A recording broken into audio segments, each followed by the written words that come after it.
Biarlah Roh-Mu yang bekerja dasar kami Tuhan. Segala pujian, syukur, hormat kunaikan hanya kepada-Mu Tuhan. Hanya bagi-Mu Yesus. Hanya bagi-Mu Yesus. Oh Tuhan, Juru Selamat kami yang setia Tuhan. Kami bersyukur Tuhan untuk pagi hari ini Tuhan. Kami bersyukur untuk kesehatan kami. Kami bersyukur untuk telah memulihkan kami Tuhan. Kami bersyukur Kau telah sembuhkan kami dari sakit penyakit Tuhan. Kau akan semua Tuhan sakit penyakit di dalam nama Yesus Kristus Tuhan. Hilang sikit dalam terima kasih Tuhan, terima kasih Tuhan. Kami percaya Tuhan, Kau Tuhan yang telah menyelamatkan kami Tuhan.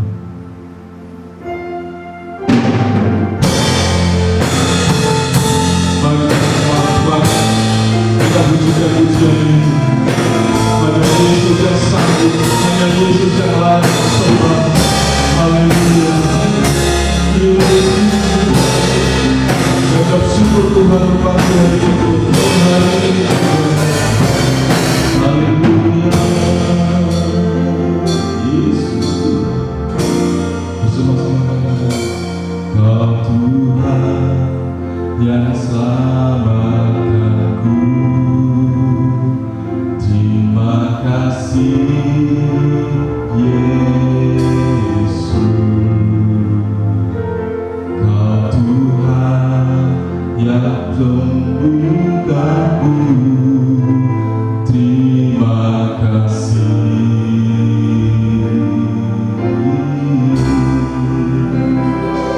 Kau Tuhan yang sembuhkanku. Terima kasih Yesus, Kau Tuhan memberkatiku. Terima kasih. Bersama-sama kita pujian haleluya. Selamat pujian.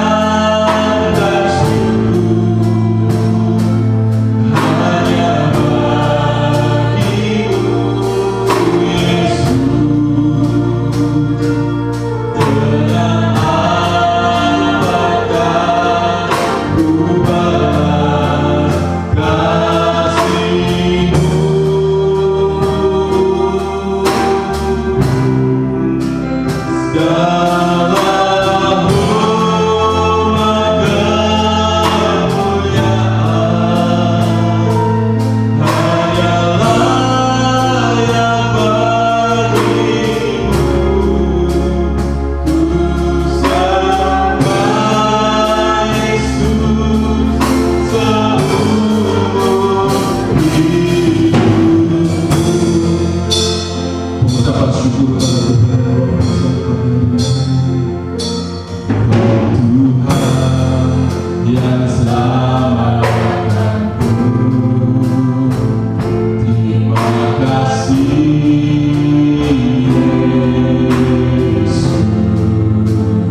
Segala sesuatu yang luar biasa berikan pada kami Tuhan.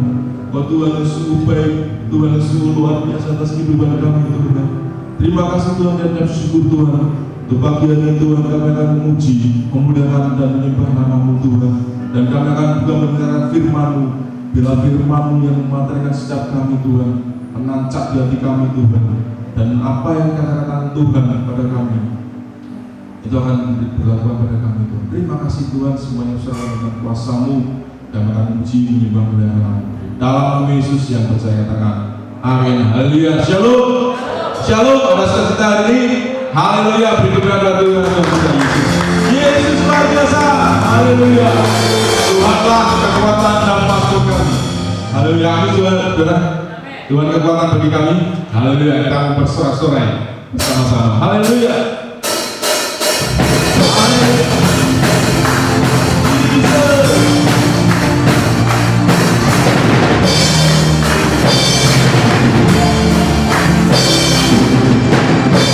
Tuhanlah kekuatan masukku, yang duduk waktu dan bersamaku. Hanya pada Tuhan percaya.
kasih setiamu sampai Yesus. Haleluya. Tuhan yang luar biasa. Yesus, nama Yesus, nama Yesus.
Haleluya.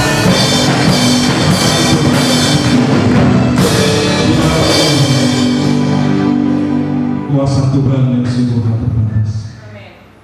Kita akan mendengar firman Tuhan.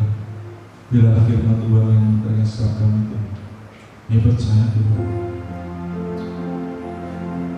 Kuasa Tuhan tak terbatas dalam hidup orang. Segala apapun masalah, segala penyakit, Tuhan yang sembuh. Tuhan yang mengangkat segala hidup. Terima kasih Tuhan. Haleluya.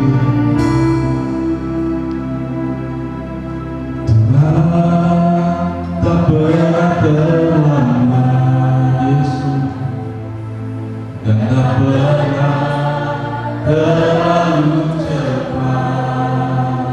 Sama-sama. Tuhan selalu tepat waktu, dan tak pernah Dia ingkar janji. Kuasa-Mu sungguh tak terbatas.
Puji Tuhan, saudaraku yang terkasih dalam Tuhan, saya ucapkan salam jumpa di dalam kasih Tuhan kita Yesus Kristus. Saya mengucapkan banyak terima kasih kepada Bapak Gembala dan Ibu yang mempercayakan kepada saya pada pagi hari ini untuk menyampaikan kebenaran firman Allah. Bapak Gembala yang saat ini ada di Manado dalam duka cita, tapi di balik duka cita ada sukacita yang Tuhan kerjakan. Demikianlah pada pagi hari ini kita diberikan kesempatan oleh Tuhan untuk beribadah kembali. Kita akan merenungkan firman Allah. Puji Tuhan. Kita buka Alkitab kita, saudara, di dalam Kejadian pasal 2 ayatnya yang ke-8.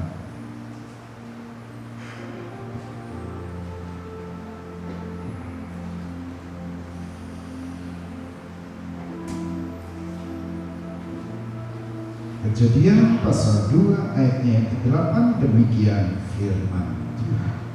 Selanjutnya Tuhan Allah membuat taman di Eden di sebelah timur.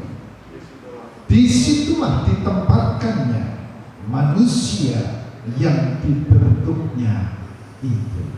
Terima kasih, silakan duduk. Saudara,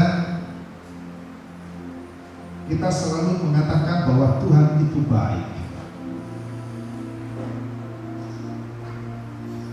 Bahkan secara pribadi, tatkala Tuhan menolong kita dalam bentuk apapun, kita katakan Tuhan itu baik. Dalam situasi yang buruk, yang sulit, yang susah, apalagi tatkala situasi kita diberkati Tuhan, kita katakan Tuhan itu baik. Sadarlah bahwa Tuhan itu baik bukan di saat kita ditolong Tuhan saja, tapi kebaikan Tuhan itu berawal ketika manusia diciptakan.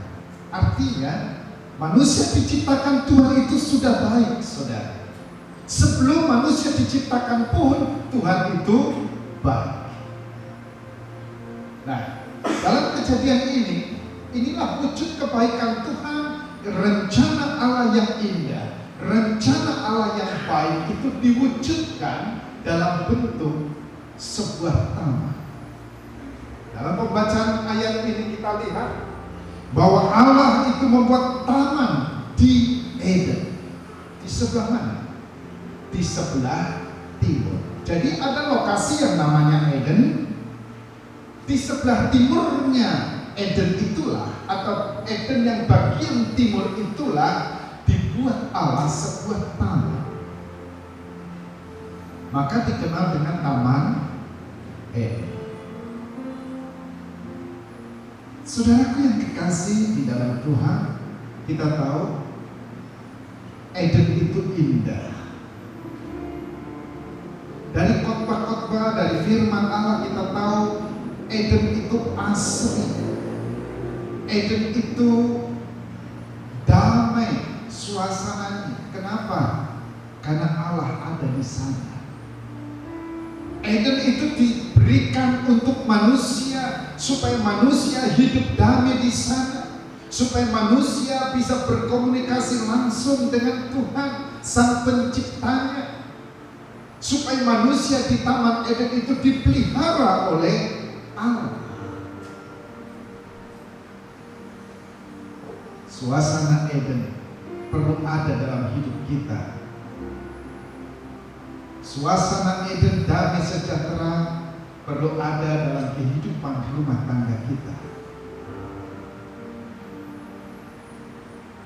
Apalagi hari-hari ini. Bukan hanya Indonesia saja, tapi seluruh dunia. Orang sudah mulai jenuh. Orang sudah mulai putus asa. Orang sudah mulai bosan dengan situasi kondisi yang ada. Di mana-mana terjadi atau terdengar keluhan-keluhan susah dan susah dan susah, sulit dan sulit dan sulit. Situasi makin hari bukan makin enak.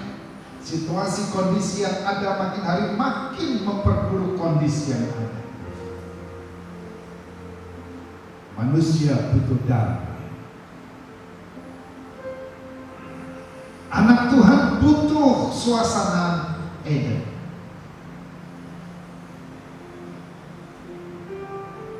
Persoalannya, tahukah kita, Eden itu bisa asli, Eden itu bisa indah, Eden itu bisa nyaman. Dari mana? Kalau kita baca ayatnya yang ke-9 dan yang ke-10, lalu Tuhan Allah menumbuhkan berbagai-bagai pohon dari bumi yang menarik dan yang baik untuk dimakan buahnya, dan pohon kehidupan di tengah-tengah taman itu, serta pohon pengetahuan tentang yang baik dan yang jahat. Ada suatu sungai mengalir dari Eden untuk membasahi taman itu, dan dari situ sungai itu terbagi menjadi 4 cabang. Haleluya.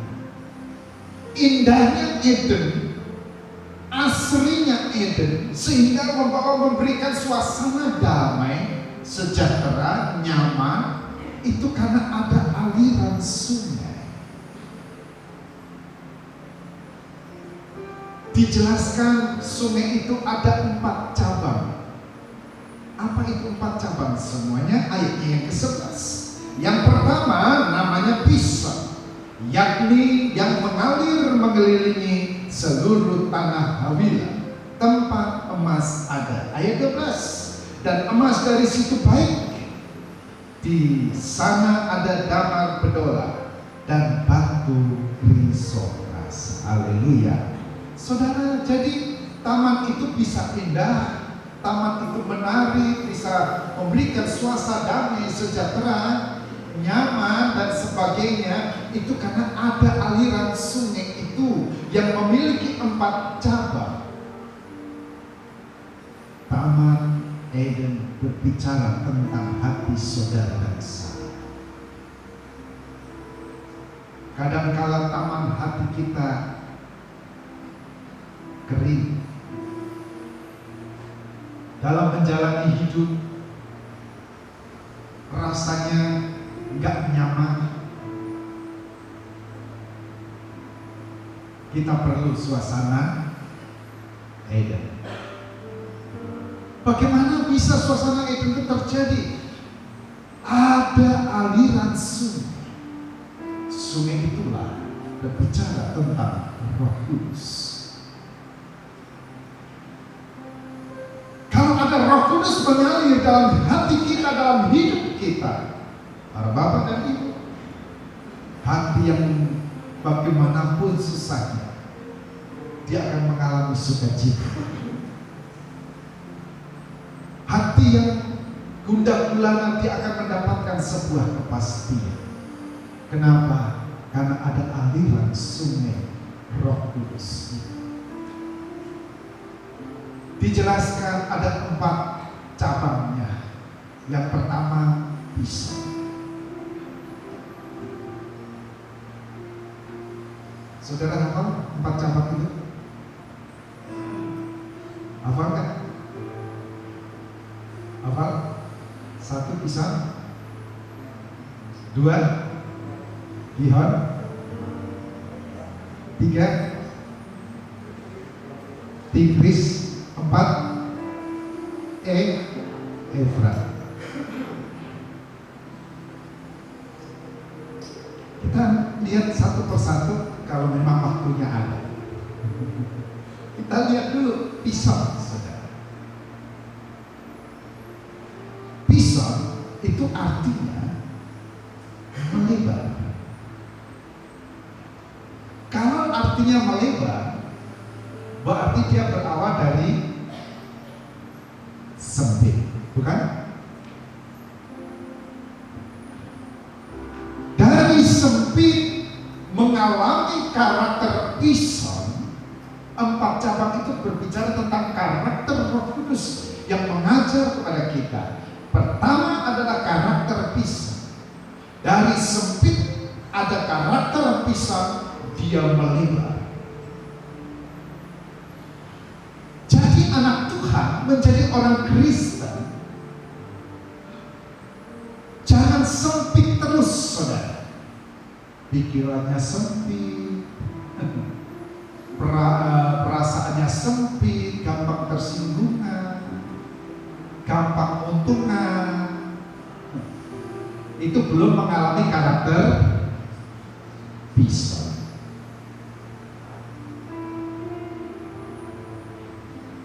Gampang ngambek, kebentur sedikit, gak mau ke gereja, gak mau ibadah, gak mau berdoa, wes gak mau apa-apa. Namanya karakter Pison, kita harus melebar. Pikirannya yang lebar, perasaannya yang lebar, mudah memaafkan. Itu namanya karakter Pison. Pison, karakter Pison mengajar kepada kita orang percaya untuk hidup bertumbuh. Bertumbuh itu apa sih?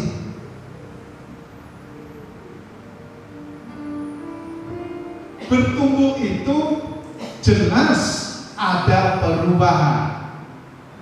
Bagaimana bisa ada perubahan kalau tidak ada kehidupan? Berarti dia hidup baru bisa bertumbuh. Orang Kristen atau anak Tuhan, dia akan mengalami karakter pisang. Dia bisa akan melebar jikalau rohaninya hidup. Dia bisa bertumbuh rohaninya. Dia tidak sempit terus dari tahun ganti tahun, terus sempit saja. Tapi karakter pisang ada, dia akan bertumbuh. Ada jam ibadah yang ibadah, ada jam doa yang berdoa, ada kegiatan lain yang ikut. Itu tandanya ada pertumbuhan, ada perubahan. Tentunya perubahan di sini adalah perubahan yang lebih baik, bukan perubahan yang mundur.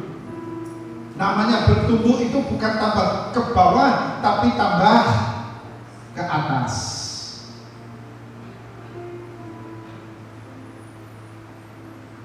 Jadi karakter pisang mengajar kepada kita semua orang Kristen yang ada, anak-anak Tuhan yang ada, kita ini harus melebar, bertumbuh rohani kita. Juga pisang harus ada dalam kehidupan kita. Saudara, kita akan mengalami karakter pisang. Sekali lagi, jikalau ada aliran sungai Roh Kudus itu dalam kehidupan kita.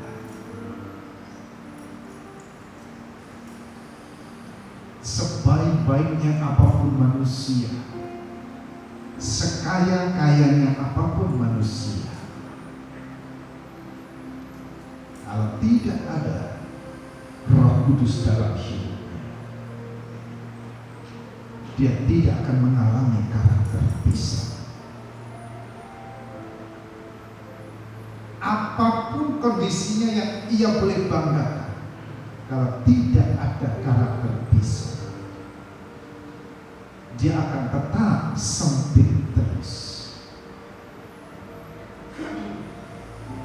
Oleh sebab itu, sebagai anak Tuhan, izinkanlah Roh Kudus itu mengalir dalam hidup kita. Kan ada pujian mengatakan, mengalirlah kuasa Roh Kudus, mengalirlah di tempat ini. Izinkan Roh Kudus mengalir dalam hidup kita, dalam kehidupan kita pribadi, dalam rumah tangga kita, dalam perhimpunan anak-anak Tuhan. Izinkan Roh Kudus merubah hidup kita untuk memberikan sebuah karakter pisang, sehingga kita bisa bertumbuh, bukan menjadi orang Kristen yang sempit. Kalau orang Kristen yang sempit, dia akan menjadi batu sandungan. Tapi kalau karakter pisang ada, dia menjadi anak Tuhan yang menjadi berkat buat orang lain. Haleluya. Saudaraku yang dikasih dalam Tuhan, Roh Kudus itu selalu mau mengajar. Dia bukan hanya mengajar dari satu sisi saja, semua sisi, semua bidang. Kalau kita melihat di dalam kitab Nabi Yehezkiel, di dalam pasalnya yang ke-47, ya, mari kita melihat di sana. Kita buka Alkitab kita dan kitab Yehezkiel pasal 47 ayat 1 sampai yang ke-5. Demikian firman Allah. Kemudian ia membawa aku kembali ke pintu bait suci, dan sungguh ada air keluar dari bawah ambak pintu bait suci itu dan mengalir menuju ke timur. Sebab bait suci juga menghadap ke timur, dan air itu mengalir dari bawah bagian bagian samping kanan dari bait suci itu, sebelah selatan mezbah. Lalu diiringinya aku keluar melalui pintu gerbang utara, dan di bawahnya aku berkeliling dari luar menuju pintu gerbang luar yang menghadap ke timur. Sungguh air itu membual dari sebelah selatan. Sedang orang itu pergi ke arah timur dan memegang tali pengukur di tangannya. Ia mengukur 1000 hasta dan menyuruh aku masuk ke dalam air itu, maka dalamnya sampai di pergelangan kaki.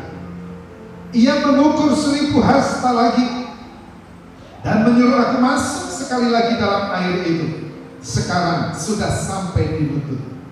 Kemudian ia mengukur 1000 hasta lagi dan menyuruh aku ketiga kalinya masuk ke dalam air itu. Sekarang sudah sampai di pinggang. Sekali lagi ia mengukur 1000 hasta lagi. Sekarang air itu sudah menjadi sungai, di mana aku tidak dapat berjalan lagi, sebab air itu sudah meninggi sehingga orang dapat berenang. Suatu sungai yang tidak dapat diseberangi lagi. Yehezkiel suatu ketika mendapatkan satu vision, penglihatan. Ada seorang malaikat, membawa dia ke bait Allah. Bait Allah itu menghadap ke timur. Dari mezbah bagian selatan keluarlah air, sumber mata air. Bukan kecil, dikatakan airnya membual, artinya besar. Begitu keluar sangat besar, lalu membentuklah sebuah alur air. Maka malaikat itu mengukur untuk pertama kalinya 1000 hasta. Begitu diukur 1000 hasta, Yehezkiel diperintahkan masuklah engkau. Maka Yehezkiel masuk. Ternyata dalamnya air itu hanya sebatas pergelangan kaki atau mata kaki. Saudara punya mata kaki ya? Punya? Pernah mata kaki saudara terbentur? Pernah ya? Pernah? Sakit gak? Hah? Loro tau gak? Sakit ya? Sakit. Ternyata air itu setinggi mata kaki. Sekali lagi, aliran air ini berbicara tentang aliran Roh Kudus. Begitu diukur 1000 hasta, 1 hasta ukuran sekarang itu 50 cm, pendek. Tapi kalau hasta orang dulu itu kurang lebih 1 meter. Karena tinggi orang itu 2 kali lipat saya, 3 meter tingginya. Kalau masa badannya tinggi 3 meter, lengannya pendek, enggak kan? Pasti 2 kali lipat juga. Jadi 1000 hasta berarti 1000 meter atau 1 kilo. Begitu diukur 1000 hasta atau 1 kilo panjangnya atau 1000 meter ukuran dulu, Yehezkiel disuruh masuk. Begitu dia masuk, ternyata airnya cuma dalamnya semata kaki. Mata kaki berbicara tentang prinsip hidup.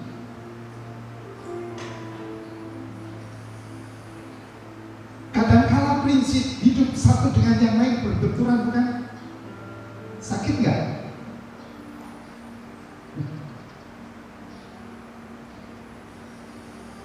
Kadangkala prinsip hidup itu antara suami istri pun berbenturan, saudara. Orang tua dengan anak berbenturan, rasanya sakit. Ketika orang tua punya prinsip, kamu harus begini, anaknya membantah, rasanya sakit gak ibu-ibu? Sakit ya? Sakit.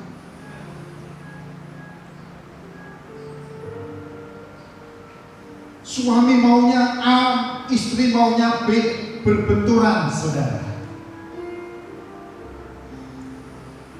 Tapi kalau itu dikuasai oleh Roh Kudus, walaupun berbeda prinsip, rumah tangga akan damai. Amin. Kadang-kala beda prinsip membuat suami kadang-kala tidur arah ke utara, istri tidurnya arah ke selatan.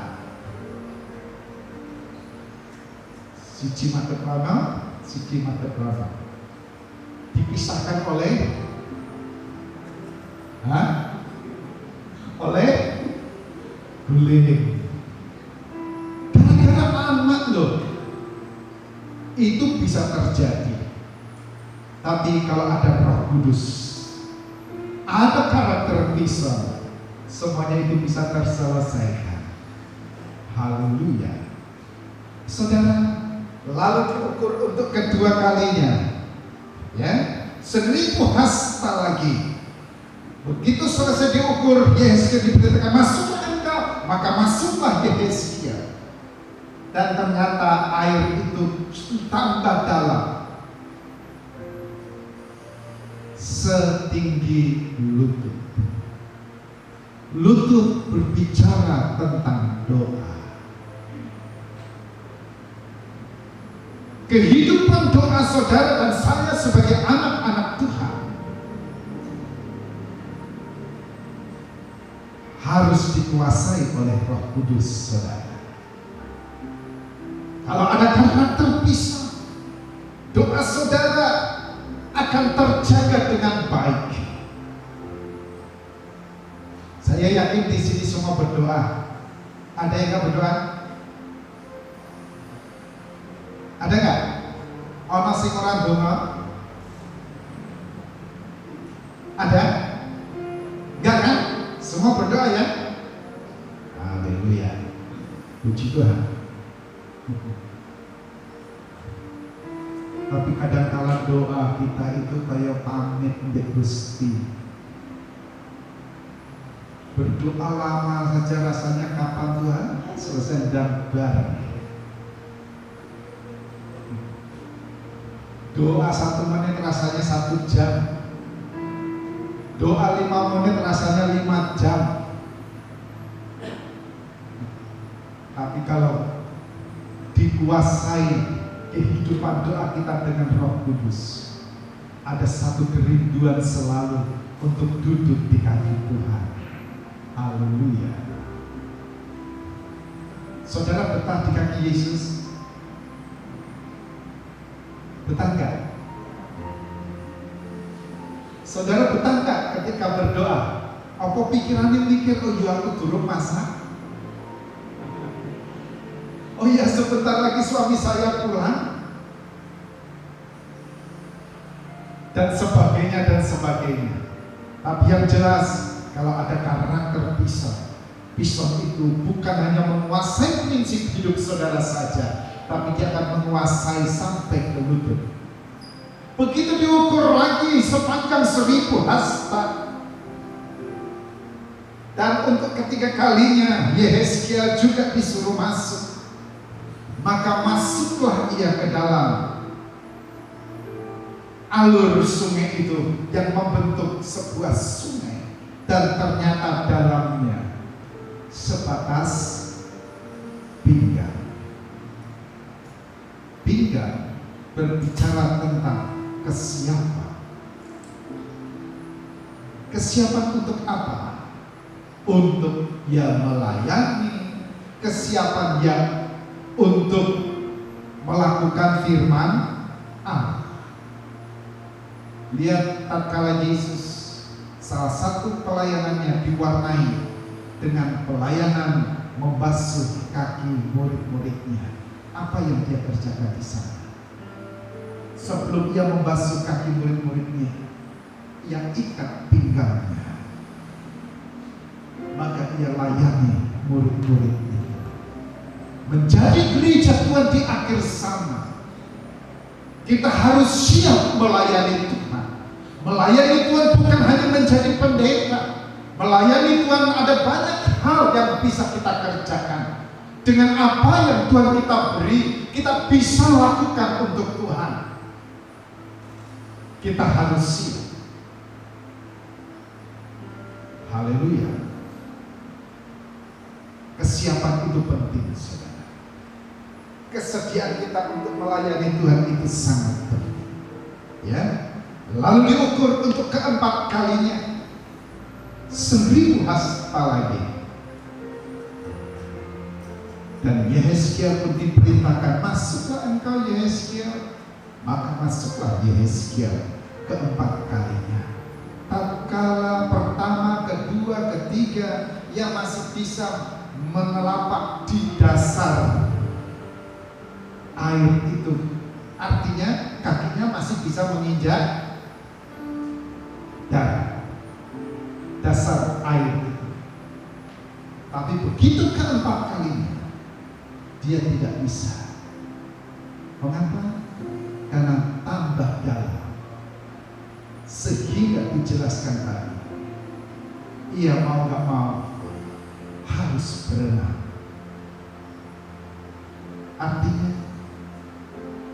biarkan, izinkan Roh Kudus bukan hanya menguasai doa saudara dan saya saja, bukan hanya menguasai sebatas pinggang kesiapan kita melayani Tuhan, tetapi seantero hidup kita harus mengalami pertumbuhan karakter bisu.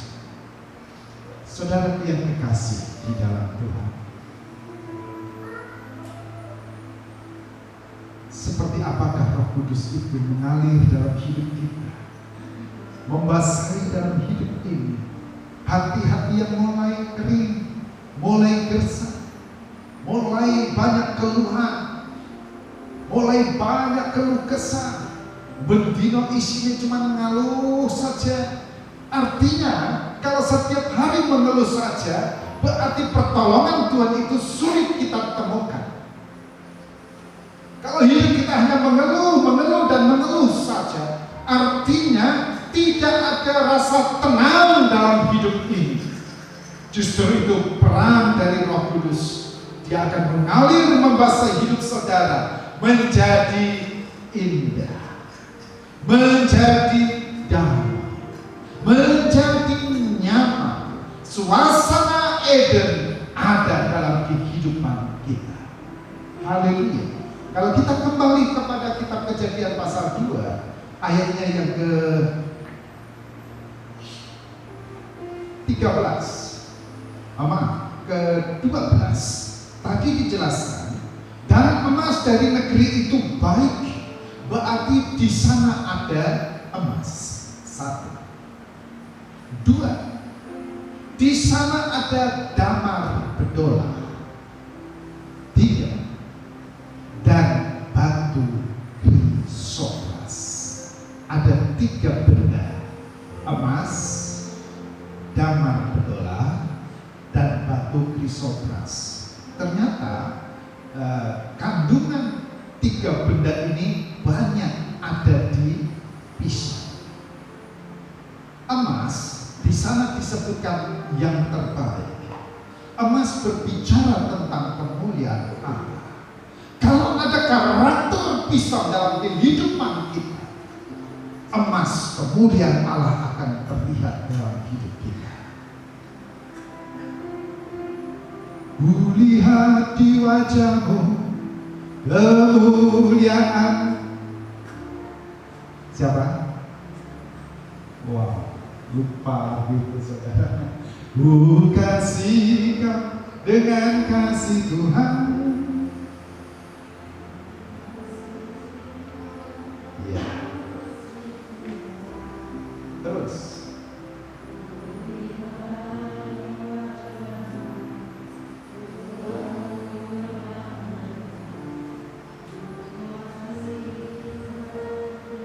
Ku kasih kau dengan kasih Tuhan. Ada emas, kemuliaan Allah, kemuliaan Tuhan, kemuliaan Raja di atas segala raja itu. Kulihat di wajah. Yang kedua ada damar berdolar. Damar berdolar ini bukan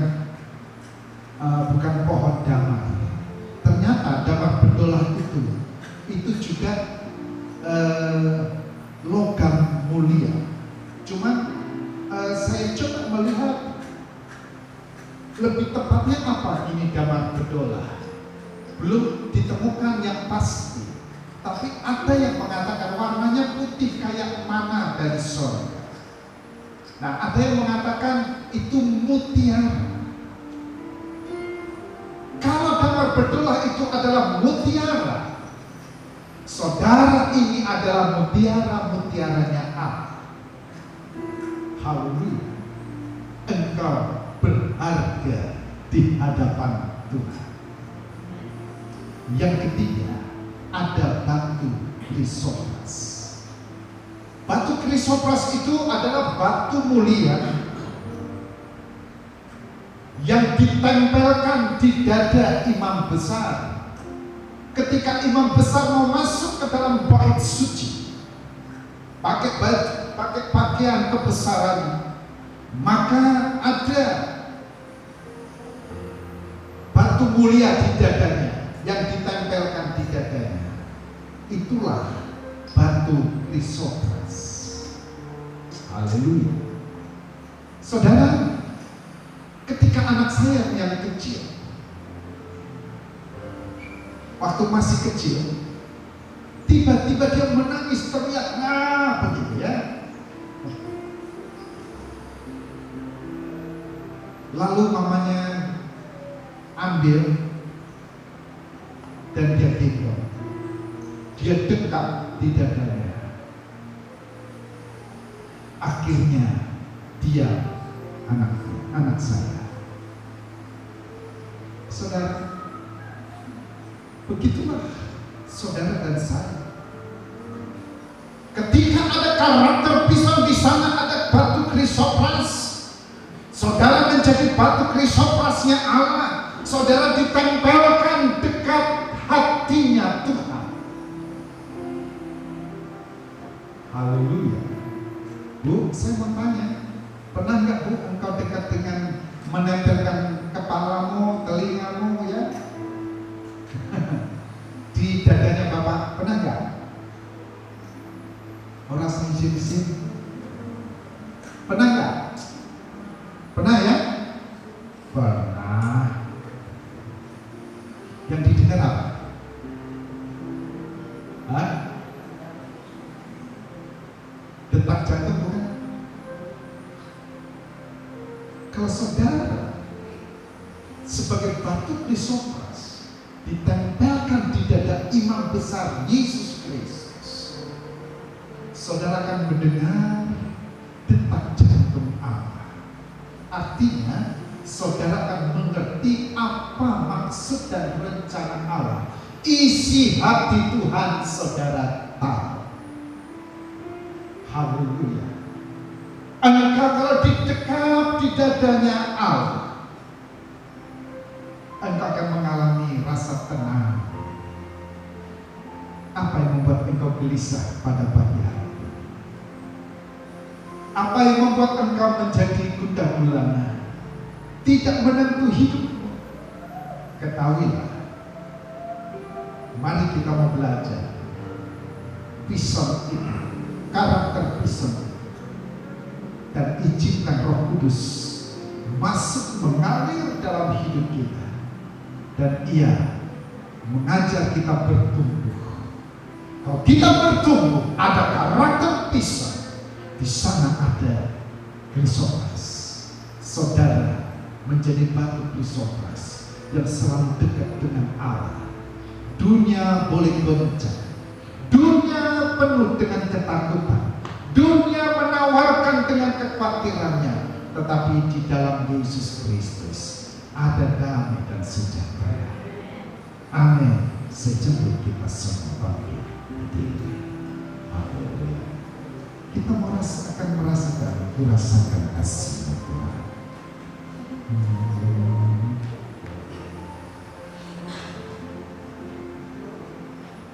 Mari secukup kita bangkit berdiri, kita akan masuk, kita nyanyikan satu pujian, ku rasakan kasih Tuhan.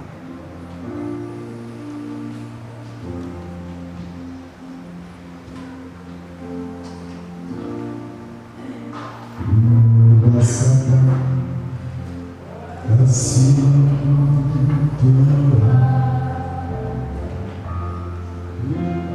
rasakan kuasa-Mu Tuhan. Amin. Rasakan kasih kuasa Roh, rasakan kehadiran-Mu, rasakan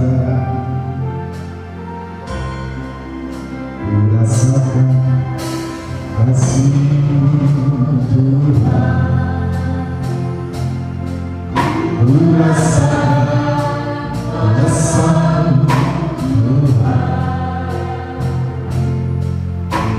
rasakan kasih kuasa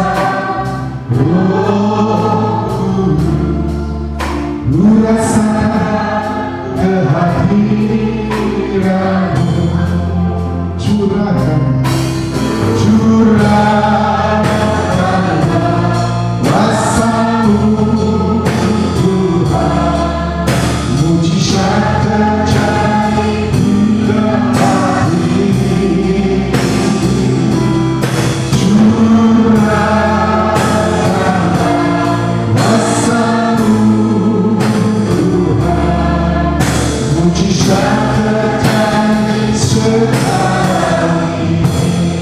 curahkan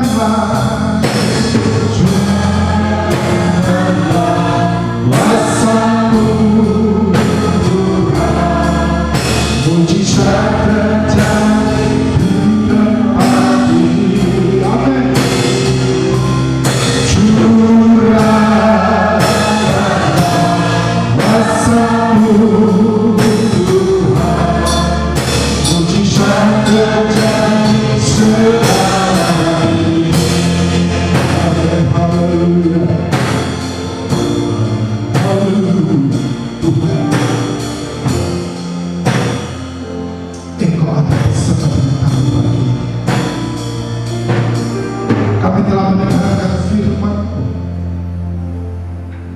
Engkau mengenal pribadi lepas pribadi. Setiap anak-anak-Mu yang hadir pagi ini, apapun beban yang mereka bawa, Tuhan adalah jawaban bagi umat-Mu. Ajar kami untuk hidup seperti memiliki karakter pisau. Kami mau bertumbuh. Mari Roh Kudus berkaryalah dalam hidup kami, agar kami bukan menjadi anak-Mu yang sempit, tetapi anak Tuhan yang melebar, yang bertumbuh, yang mengalami perubahan karena kasih setia-Mu. Sehingga kami yang sakit pagi ini, Engkau jawab sembuhkan. Umat-Mu yang membawa beban, Engkau atasi, Engkau selesaikan, Engkau tuntaskan. Anak-anak-Mu yang mengalami kesulitan, Engkau adalah jalan keluar. Pergumulan apapun yang dihadapi anak-anak-Mu saat ini, pada kesempatan ini hamba berdoa di dalam nama Yesus, biarlah anak-anak-Mu mengalami pertolongan-pertolongan Tuhan. Mereka boleh dibebaskan dari segala ikatan-ikatan yang selalu membawa mereka tidak hidup bertumbuh dalam kasih dan anugerah. Terima kasih Bapa, meteraikanlah firman-Mu, karena Engkau datang untuk memberikan damai sejahtera atas hidup kami. Engkau datang untuk memberikan penyegaran, Engkau datang memberikan kelegaan, Engkau datang memberikan kemenangan atas hidup kami semuanya. Terima kasih atas firman-Mu, meteraikanlah di dalam nama Yesus.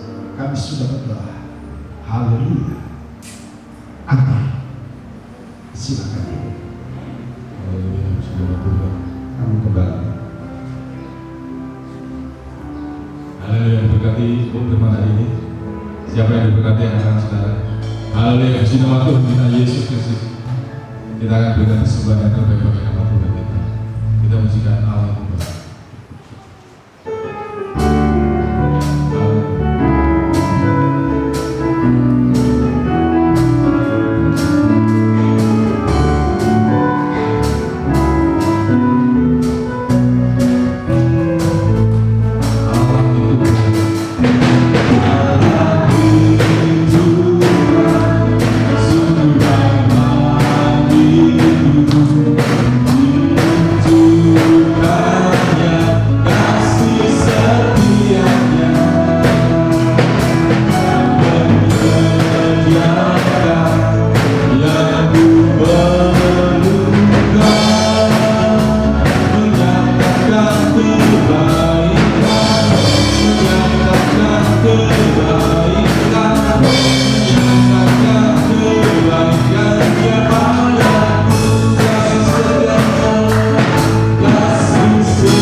Terima kasih Bapa, sungguh sangat indah kesempatan yang masih Engkau berikan kepada kami.